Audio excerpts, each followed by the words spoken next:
Hello everyone. இந்த reservation case சம்மந்தமாக ஒவ்வொரு நாளும் ஒவ்வொரு அப்டேட் வந்துகிட்டே தான் இருக்குது. ஸோ ஃபஸ்ட்டு இந்த கேஸ் டீட்டெயில்ஸ் பாருங்கள். இது அந்த கேஸ் டீட்டெயில்ஸ் பேஜ்.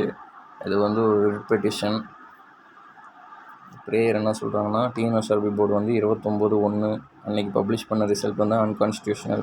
ஸோ இதில் only allocation 13 seats instead of 14 seats to the SC reservation category and thereby not selecting the petitioner under the SC reservation category அப்படிங்கிற மாதிரி அவங்க மென்ஷன் பண்ணியிருக்காங்க.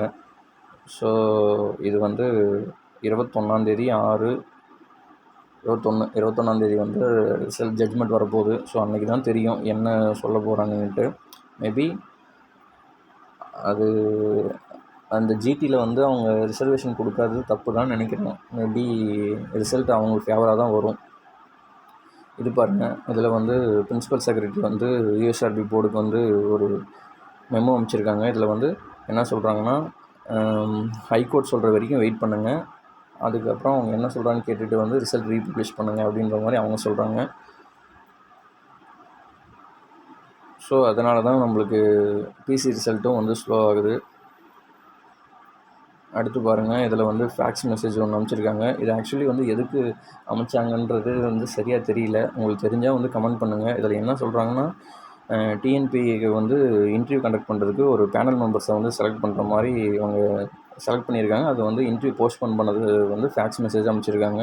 பாருங்கள், 1 year basic training for the direct recruited DSPs and SIs for the 2024-25.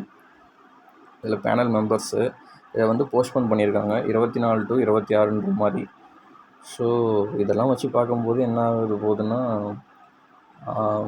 21 ஜட்ஜ்மெண்ட்டில் petitioner ஃபேவராக தான் வரும்னு நினைக்கிறேன். So அந்த ஒரு 10 பேரை அடிஷ்னலாக ஆட் பண்ண போகிறாங்க. நேற்று ஒரு சார் சொன்ன மாதிரி இதனால் ஏற்கனவே எடுத்த கேண்டிடேட்ஸ்க்கு பாதிப்பு படக்கூடாது தான். ஏன்னா அவங்க இவ்வளோ நாள் நம்பியிருப்பாங்க, அவங்களுக்கு இப்போ வேலை இல்லை அப்படின்னு தான் ரொம்ப மன உளைச்சலாக இருக்கும். ஸோ அதனால் அடிஷ்னலாக இவங்க 10 பேரை சேர்த்திக்கிறது தான் கரெக்டாக இருக்கும். ஸோ அவங்க ஒரு பக்கம் இருக்கட்டுங்க. நம்ம எஸ்ஐ 2024 நோட்டிஃபிகேஷன் இதனால் தள்ளி போகுமான்னு கேட்டிங்கன்னா வாய்ப்பு இருக்குது. தள்ளி போக தான் செய்யும்னு நினைக்கிறேன். எப்படி இருந்தாலும் என்னங்க, ஜூலை ஆகஸ்ட்டில் வந்துடும். இதில் என்னென்னா, இப்போது இந்த எலெக்ஷன் விக்கிரவாண்டி தொகுதியில் நடக்கிறதுனால, ஸோ அந்த எலெக்ஷன் ரூல்ஸும் அமல் இருக்கிறதுனால மேபி அது ஒரு ஃபேக்டர் தள்ளி போகிறதுக்கு. ஸோ எப்போ வந்தாலும் சரிங்க, வேக்கன்சி எவ்வளோ இருந்தாலும் சரி, அது நோட்டிஃபிகேஷன் எப்போ இருந்தாலும் சரி, நம்ம எஸ்ஐக்கு எழுத தான் போகிறோம். விடாமல் படிங்க, தொடர்ந்து படிங்க. சில கேண்டிடேட்ஸ்லாம் கேட்குறாங்க, இது மாதிரி தள்ளி போகுமா, எப்படி படிக்கலாமா வேணாமான்ட்டு. என்றைக்கு இருந்தாலும் நம்ம தொடர்ந்து படிச்சுக்கிட்டே இருந்தோம்னா கன்ஃபார்மாக பாஸ் பண்ணலாம். இந்த முயல் ஆமை கதை தான் எனக்கு ஞாபகம் வருது. இந்த முயல் வேகமாக போகும், ஆனால் ஒரு இடத்துல படுத்து ரெஸ்ட் எடுக்கும், ஆமை வர வரைக்கும் நம்ம தூங்கிட்டு போகலான்ட்டு. பட் ஆமை ஸ்லோவாக கன்சிஸ்டன்சியாக போனாலே அது போய்கிட்டே இருக்கும், ஆமை வின் பண்ணிடும். சேம் அதே கான்செப்ட் தான் இங்கேயும். இந்த காம்படிட்டிவ் ஃபீல்டை பொறுத்த வரைக்கும் யார் தொடர்ந்து படிக்கிறாங்களோ அவங்க தான் சக்ஸஸ் ஆவாங்க. நீங்கள் 12th நான் 700-800 எடுத்தேன், இல்லை ஒரு அட்டெம்ப்ட் வச்சு எடுத்தேன், அதெல்லாம் எதுவுமே கவலை கிடையாது. தொடர்ந்து படிங்க, இங்கே சக்ஸஸ் கிடச்சிரும். இப்போது ஒரு நல்ல ஸ்டூடெண்ட், அதாவது ஒரு பணக்கார பசங்க இருக்காங்க, அவங்களும் இந்த ஃபீல்டுக்காக படிப்பாங்க, இந்த காம்படிட்டிவ் எக்ஸாம்ஸ் படிப்பாங்க. நம்ம ஒரு மிடில் கிளாஸு, நம்மளுக்கு அந்தளவுக்கு நம்மக்கிட்ட காசு இருக்காது. ஸோ நம்மளும் இந்த ஃபீல்டில் படிக்கிறோம்.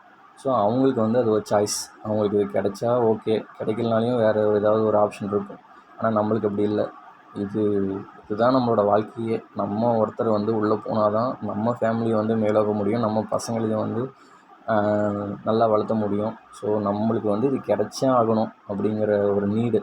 எல்லாருக்கும் ஃபினான்ஷியல் இஷ்யூ இருக்கும். வீட்டில் அப்பா அம்மாக்கிட்ட பணம் அந்தளவுக்கு கேட்க முடியாது. இந்த அம்மா ஹோட்டலில் சாப்பிட்ற நிறைய பசங்க, ஸ்விக்கியில் வேலை செஞ்சுட்டே படிக்கிற நிறைய பசங்களை நான் பார்த்துருக்கேன். இன்ஃபேக்ட் நான் இந்த யூடியூப் சேனல் ஆரம்பித்ததுக்கு காரணம், நம்மளால் ஏதாவது நம்ம வீட்டுக்கு கொடுத்துட முடியாதா அப்படிங்கிற காரணத்தில் தான் நானே ஆரம்பித்தேன். எனக்கும் எல்லோரும் மாதிரியும் எனக்கும் நெருக்கடி தான். ஸோ நம்ம இருக்கிற நிலமை இதுதாங்க. இங்கேருந்து தான் நம்ம மேலே போகணும். ஸோ நம்ம படிக்கிறத தவிர நமக்கு வேறு ஆப்ஷனே இல்லை. நம்ம வேலைக்கு போகிறோம் போகல அதெல்லாம் வந்து கவலை கிடையாது. எப்படியா இருந்தாலும் நம்மளுக்கு அந்த போஸ்டிங் ஒன்று வேணும். ஸோ அதுக்காக வந்து நல்லா படிங்க. எனக்கு பிடிச்ச ஒரு கோட்ஸ் ஒன்று இருக்குது, அதை ஒன்று சொல்லிக்கிறேன். Today is difficult, tomorrow is much more difficult, day after tomorrow is beautiful, most people tie tomorrow evening. Actually இது என்னென்னா, இன்றைக்கி கஷ்டமாக இருக்கும், நாளைக்கு ரொம்ப கஷ்டமாக இருக்கும், நாளான்னைக்கு ரொம்ப சந்தோஷமாக இருக்கும். ஆனால் நிறைய பேர் நாளைக்கு ஈவினிங் வந்து செத்து போயிடுவாங்க. ஸோ இது நல்லாயிருக்கும் கேட்க. நம்மளும் வந்து அந்த ஒரு ஆளாக இருந்துடக்கூடாது. நம்மளுக்கான சக்ஸஸ் கிடைக்கிற வரைக்கும் நம்மளும் போராடணும். யூடியூப்பில் 1008 பேர் 1008 சொல்லுவாங்க. ஈவன் நான் சொல்கிறது கூட கேட்காதீங்க.